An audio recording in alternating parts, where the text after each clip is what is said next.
నా ఆలోచనలన్నీ ఆయన చుట్టూనే తిరుగుతున్నాయంటారు చూడండి కొంతమంది. వాళ్ళని జాగ్రత్తగా గమనించుకుని మాట్లాడమనండి. ఖచ్చితంగా అక్కడేం తిరగవు అవి.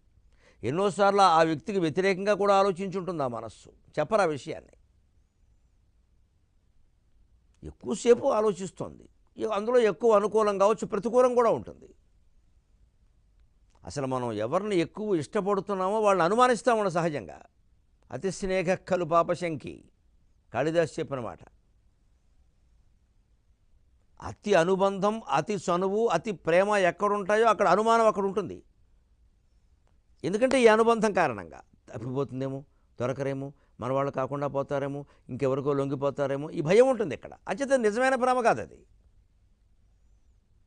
అది కేవలం ఇష్టం. అది నిజమైన ప్రేమ కాదు అది. అలా అవతల వాళ్ళు ఎవరికో లొంగిపోవడం వల్ల ఆ వ్యక్తి చెడిపోతాడు కాబట్టి మన దగ్గర ఉండాలని కోరుకుంటున్నామంటే బాధ్యత అవ్వచ్చు, ప్రేమ కాదు. ప్రేమ చాలా ఉన్నతమైంది. దాన్ని బజార్లో పెట్టి అమ్మేయద్దు. అది పోపు సామాను కాదు అది.